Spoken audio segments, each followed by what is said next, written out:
à toi qui en cet instant écoute ce podcast. Je m'appelle Patricia Verneret, je suis auteure, formatrice par la voix et coach de vie.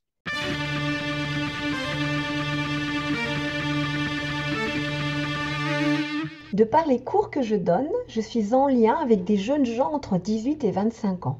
Il m'a semblé intéressant d'écouter les questions qu'ils se posent et de leur apporter, sans aucune vérité absolue, des angles de vue différents, pour leur donner des clés qui les aideront peut-être à écouter la vie en eux qui saura les guider à cheminer sur leur propre chemin. Et pour toi, Adrien, contrôle et maîtrise? Ben moi, en fait, j'arrive pas à bien voir la différence entre les deux, en fait. Bah, Ça, d'ailleurs, si c'est je me... toi qui les as utilisés comme synonyme. Ouais, voilà, c'est pour ça.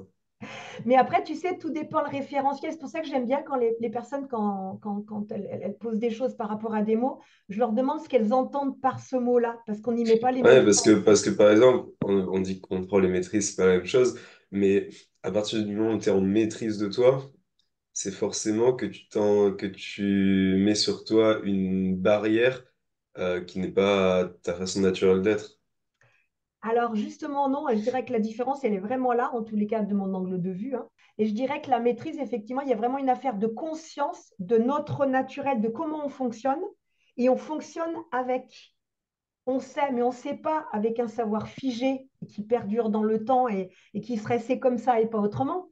On fait avec l'environnement dans le présent de qui on est et dans l'état dans lequel on est. Et avec tout ça, on réussit à avoir un résultat, une adaptation. Et la maîtrise, c'est vraiment, c'est d'aller vers ça. Alors, des fois, le contrôle amène une contraction parce qu'il y a l'idée de les choses doivent être comme ça. J'ai prévu qu'elles sont comme ça, elles doivent être comme ça. Et là, ça limite le champ des possibles et les Mm. perspectives. Tu vois? Alors ça mène au fait que la maîtrise, elle s'acquiert avec le temps. Pour t'aider peut-être à voir la différence, enfin, j'ai l'impression vraiment que dans la maîtrise, il y a l'idée de connaissance, d'apprendre à connaître la chose, à avoir une réelle compréhension, que ce soit typiquement pour les arts martiaux, à connaître son corps, à comment le mouvoir dans l'espace, quand il s'agit d'apprendre une langue, maîtriser une langue, c'est en connaître toutes les subtilités. Donc il y a vraiment derrière la maîtrise un côté de connaissance et de savoir, tandis que le contrôle, c'est on cherche, au contraire, c'est le rejet du savoir, on impose ses règles, on ne cherche pas à comprendre et on laisse pas la chose s'exprimer, quoi. Et moi, je rajoute la conscience. Parce qu'en fait, il y a la connaissance théorique et il y a la conscience des choses, en fait, une fois qu'on les vit. Et pour moi, dans la maîtrise, il y a l'affaire de conscience de ce qui se passe et de la conscience physique et corporelle aussi, à un moment donné, tu vois. Il n'y a pas que j'ai compris intellectuellement, il y a j'ai compris intégralement. Il y a vraiment le côté holistique, c'est-à-dire que tu as compris émotionnellement, tu as compris intellectuellement, tu as compris corporellement, c'est quelque chose qui se matérialise corporellement, en fait, je ne sais pas comment le dire, ou physiquement. Alors que souvent, là, dans la notion de contrôle, il y a vraiment effectivement, j'ai une idée très précise de comment ça doit être, et tout le reste devrait rentrer dans l'idée que j'ai, mais c'est là que ça se contracte et c'est là que ça empêche, un peu comme quand vous avez des idées un peu préconçues sur vous-même, vous savez, dans ce que vous êtes capable de faire. Ça, c'est comme ça et pas autrement, tu vois. Puis à un moment donné, il y a un exercice qui vous fait découvrir que, ah ben non, en fait, ma voix, elle peut aller là, parce qu'on parlait de la voix au départ. Et là, on ne savait pas. Donc, ça veut dire que c'est pas du coup une question. Tu parlais d'âge tout à l'heure, à la fois oui et non. Alors, souvent, je réponds par oui et non, hein, je suis désolée. Il n'y a pas de réponse absolue de vérité dans un sens ou dans un autre, parce que tout dépend le vécu, oui, mais on peut avoir un vécu très très jeune et avoir une espèce de sagesse intérieure, une compréhension des choses qui va de l'ordre de l'intuitif que peut-être des adultes n'ont pas malgré l'expérience, tu vois, par exemple. Donc, ce n'est pas forcément une question d'âge. Par contre, c'est une question de conscience de soi, ça oui, pour moi, hein, Mm. en tous les cas. D'accord. Non, mais en vrai, là, je comprends mieux maintenant D'accord. la Et c'est, différence. et c'est super important de faire la différence parce que, effectivement, je pense que le contrôle a ses limites à un moment donné. Et surtout, le contrôle est beaucoup basé sur le passé, du coup, par rapport à ce qu'on connaît déjà. Alors que dans l'idée de conscience, il y a vraiment une ouverture et de maîtrise. Il y a une ouverture à l'instant présent. Il y a beaucoup d'instants présents dans la maîtrise, hein. Et du coup, dans l'instant présent, eh ben, il y a peut-être des choses que je n'ai pas vécues, mais comme je me connais suffisamment, je suis en capacité de rester maître de moi-même et non pas dictateur de moi-même. Je ne sais pas si c'est clair du coup comme En ça. plus, ça me fait rire parce que justement, avec un coloc, enfin, avec un de mes colocs, il y a de cela 2 jours, j'avais un débat par rapport à ça. Parce que enfin, c'était parce qu'on devait aller passer nos partiels. Et lui, en fait, pour être sûr d'arriver à l'heure, il est parti à 6h30 et il est arrivé au partiel à 7h30, alors que le début, c'était 8h10. Et je lui disais, mais pourquoi tu pars si tôt? Et il disait, j'aime bien être en contrôle de ma vie, j'aime bien que rien ne puisse venir entre ce que j'avais prévu et la situation qui arrive. Et donc, c'est parce que sinon, ça me rend fou. Et moi, je lui disais que moi, au contraire, enfin, j'aimais bien laisser, enfin, pas me mettre dans des situations galères, mais laisser la vie arriver à moi et pouvoir m'adapter comme ça. Et donc, ouais, cette idée que lui, il voulait vraiment, enfin, il avait une idée en tête et il voulait que rien vienne la modifier, quoi. Dans tous les cas, des fois, dans l'idée de contrôle, on pense qu'on va tout sécuriser et qu'on ne sera pas...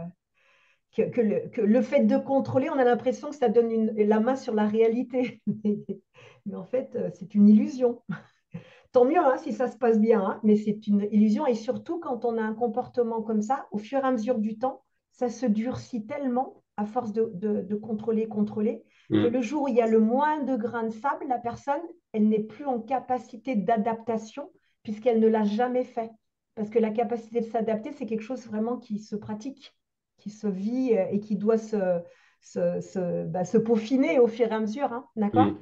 Et du coup, quand les personnes contrôlent beaucoup trop tous les aspects de leur vie, le jour où il y a un grain de sable, c'est là que tout s'effondre.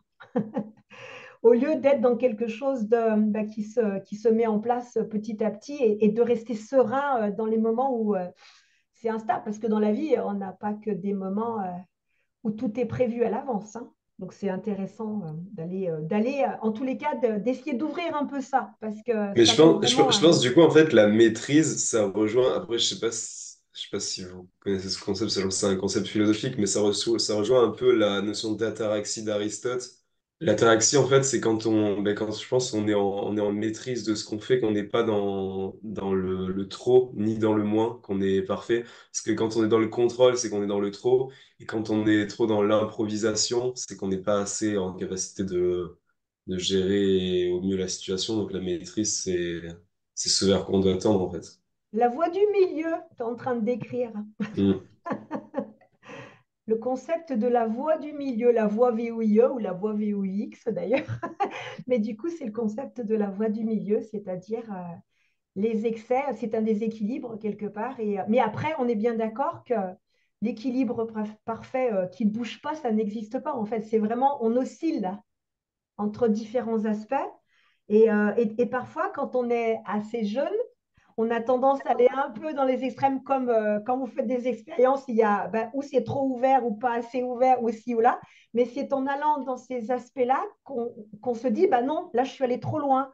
On le vit, puis après, on va, et puis, ah bah là, je suis allé trop loin, jusqu'au moment où on est plus en maîtrise, justement.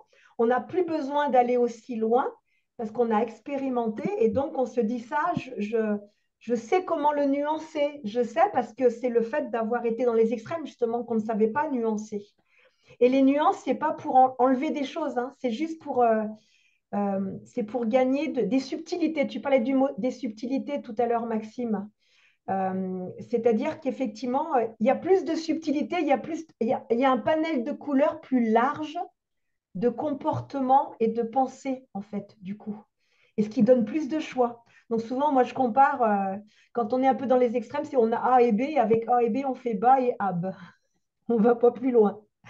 Et à un moment donné, quand il y a toutes les lettres de l'alphabet, eh ben, on a un petit peu plus de choix sur la communication qu'on veut avoir, sur les nuances qu'on veut apporter, etc. Donc ça apporte du choix et ça apporte un terrain de jeu, J-E-U et J-E, plus important du coup. Ce podcast se termine. J'espère qu'il t'aura mis en mouvement pour te rapprocher un peu plus de ton être profond.